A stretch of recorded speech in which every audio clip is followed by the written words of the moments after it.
Hey guys, today I want to show you Canva.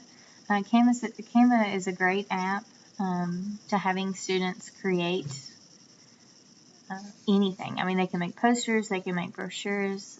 Today I'm going to show you what I've done with Canva and kind of what your options are, what you can create.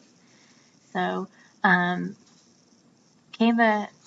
is an app that can be used to create flyers, to create cards. They have templates. So this is really great at having your students make designs. And so I can just kind of show you. I've used it we had students make a brochure for the colonies.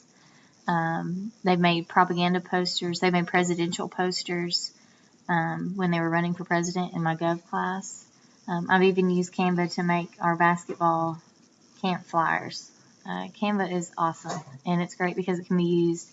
It's an app, and so it can be used anywhere. Another great feature of Canva is that it lets students create teams. And so all they have to do is populate their team emails on who they're working. So if they're working on a group project, they can go and share the project, the template with each other. And so they can design and work on it seamlessly.